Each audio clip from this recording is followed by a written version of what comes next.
another video until riding season, but I was checking out my gear today, get inspected for the season, and since it's such a gloomy day on Super Bowl Sunday, rain, snow on the way, cold temperatures, all that great shit, I thought it would be a good day to do a gear video and show you what I'm going to wear for the year.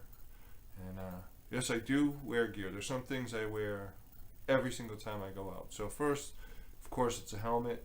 Even though we don't have a helmet law in Connecticut, I always wear a helmet. Gloves, boots, and long pants.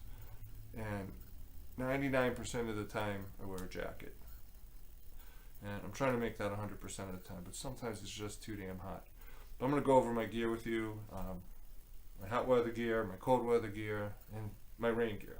Alright, so stay tuned, and we'll hit it all. You saw the helmets in the first video, my introduction video, but I'll go over them again real quick. I did get the shoey set up, so I'll show you that. So this is a Daytona Cruiser.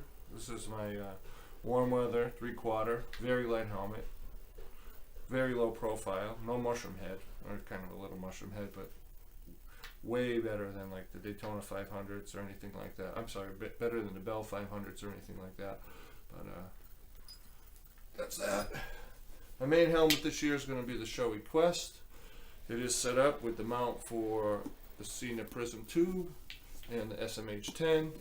Mics are in. This helmet's going to be good to go. I've been wearing it around. It's super comfortable. I can tell it's quiet. There's no wind noise in the house. Well, none that I can hear anyway. And one you didn't see is this Bell Qualifier. That's a decent helmet, but it's kind of noisy, and it's not anywhere near as comfortable as the Shoei. I did put a transition lens on it that's kind of cool, and it works very well. So I guess it's kind of a semi Bell Qualifier DLX, but that's kind of a spare helmet, or I may sell it. I don't know. Now, on my feet, I don't wear technical riding boots. I've been wearing these SWAT type boots, and these are Thorogoods. These are actually great. They have sort of a flat sole, close enough. They're very comfortable for walking in. They're well constructed, full leather, and there's extra leather padding on the ankle bone and all that. So they're very protective. They have a zip in, zip out on the side here. But the best of all is they have like some type of Gore-Tex type waterproof breathable liner, and they really are waterproof and breathable. I've never had any water in them, even in the worst rainstorms, and they breathe pretty good. I don't get sweaty feet or anything like that. No problem. And these have a lot of miles on them. They do get a little frayed here from the Velcro for some reason. This is the second pair of these Thorogoods I've had, and it seems to happen to all of them. But it's not affecting anything. I'll probably get half a year left out of these and then chuck them for another pair. As far as other staple gear goes, eye protection. These are just typical riding glasses, amber color, little padding on the inside for airflow.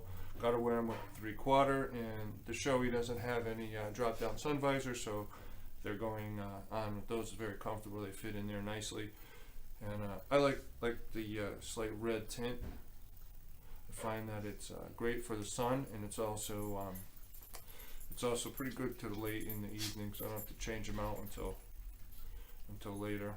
Anyways, that's that on those. I also wear gloves. For warm weather, I actually found these mechanic impacts, and they obviously have some armoring on the outside. They also have inserts on the palms that are like a Kevlar weave, and that's actually pretty good for slide protection. A little padding on the inside of the knuckles. The fingers are padded. They're supposed to be touchscreen, but they don't really work that well. But other than that, they flow tons of air, and those are good for hot weather riding.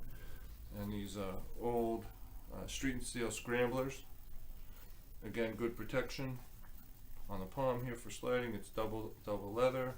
Same thing on the knuckles with a little memory foam or something there. But these are like typically what I wear. for most conditions. Now, as far as pants goes, I always wear long pants, sometimes jeans, but really what I prefer to wear are Wrangler rigs. They're very comfortable, and plenty of room to move around in. They breathe, and most of all, they're safe. A friend of mine went down at about 30 miles an hour in them and slid pretty good across 2 lanes until they came to rest on the parking lot across the street, and the pants actually did not burn through. So he unfortunately wasn't wearing a jacket and got some serious road burn on his arm, but the pants saved his leg and his butt. So I thought about getting riding pants, but I'm not so sure. I actually can't find a pair that fit, first of all. They seem to be cut so weird, but I'm not so sure that sewn in Kevlar aramid fiber stuff is actually going to be protective. Not that that's not going to protect you in a slide if you slide on it, but the way it's sewed into most pants, it seems like it's like right on the seams. They put it as little in as possible, and I think it's just going to fold up and rip through and be like wearing a pair of jeans. So might as well be comfortable. Plus I hear they're really hot. Anyways, that's my staple gear. I'll show you a few other things, my jackets and my cold weather gear and rain gear, and then we'll cut this. So that's my staple gear. And, depending on the weather, whether it's warm or not, I will switch out the jacket. And really that's the only variable, except for very cold weather where I have the heated gear. Get to that in a minute. But this is my summer riding jacket. It's a Victory Medina, and it's a really great jacket. I mean, it's I've had it up into the 90s, and it's just pure mesh, back and front, and it flows a ton of air. Right now, it's got the rain liner in. I never use that. I just put it in for winter storage. But it's a good-looking jacket. Fits great, and it's perfect. It flows a ton of air for warm weather riding. I don't know, I never tried anything cold, but I imagine that it's useless for that, just because it's like almost wearing nothing once the bike's moving. And it keeps the sun off me for touring and all that, so that's my warm weather. In the cool weather, and in the cold stuff, I put this jacket on, and it is a built custom leather, distressed leather. I forget what the name of it is. I don't think they make it anymore anyways. I know built's not the best quality, but this one's held up. It's got YKK zippers. I love the look of it. Got this, the quilted shoulders and all that. Padded in all the right places. Extra padding on the back. Gusseted shoulders. It fits great. Looks good on the bike. And just a decent jacket. And it has no liner, but I'll line it for cold weather. Now I'll either use a sweatshirt under it, a hoodie, or my heated gear. And with the heated gear, I've been down into 26 degree weather, 20 degree weather with it, and it's really no problem. It's very comfortable. Once I shut up the vents and the underarm venting, it's pretty much breaks the wind out, and I feel safe in it. So this section is for my buddy Big Bad Wolf Moto. You know what it is, right? The heated gear. This is the bomb for cold weather riding. If you're in a place where you have to ride in temperatures that are in the 50s, 40s, 30s, 20s, that sort of thing, you gotta have it. I resisted for years. I didn't want to spend the money on it, but it's amazing. So I use Sedici hot wired. I have the jacket liner and obviously the gloves here. Each one has a separate heat controller. You can set it to low, medium, or high. Generally not needing more than medium, unless very frigid temperatures. Same thing on the gloves. Each glove has an individual heat controller, and they can be set to low, medium, and high.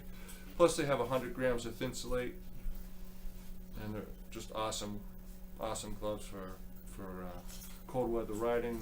They have leather protection on the knuckles, on the palms, bend zones. I mean, they're bulky like any winter glove, but they're not too bad. I've felt a lot worse, that's for sure. And they have closures here to plug-in is here. With the jacket liner, you get internal wiring for that you can tuck in here if you're not using them. And also, if you just get the gloves without the liners, it comes with a wide connector that you have to run up through your jacket. And that can either be plugged into your battery or to a cigarette lighter if you have one of those things on your bike. But I just can't recommend heated gear enough. If you're riding without it, you're suffering for nothing. I also wear, I have built heat out or freeze out long johns. These things are pretty good for cold weather riding. When it's really cold, I slip them out under my pants, and they do a great job of keeping the wind out and keeping things insulated. I never really have problems with cold legs or cold feet. Well, if you made it this far in the video, I know you're dying to see the rain gear, and I won't hold you up much longer, but I do have to tell you about it. So, originally I bought a pair of Frog Togs Road Toads, and I had a problem with the pants. They leaked like crazy. The jacket works great, but for whatever reason the pants were horrendous. Water leaked through. Any heavy storms, water leaked through, would pool up like I was sitting in a swimming pool, and then I could feel it rushing down my legs, into my socks, into my boots. It was terrible. Anyways, those are gone. I kept the jacket, and I replaced the pants with a pair of Tourmaster Sentinel 2s. They work like rain pants should, blocking water and whatnot. And I added a pair of for rainy weather and in warmer weather, breathable, waterproof gloves. They work fine. Heavy downpours, they do seem to leak through a little bit, but for the most part, they keep me dry, and unless it's in the worst of conditions. So that's it. That's my gear. And at the end of this video, if you have any comments or questions, any suggestions, you can talk to me down below, leave me a comment. And I know you're wondering about the chicken. Well, apparently my wife won that in a Christmas raffle. It has no name. I don't even know what it's doing there. Apparently, she thought she was lucky to marry me until she won that. What can I say? See you on the road.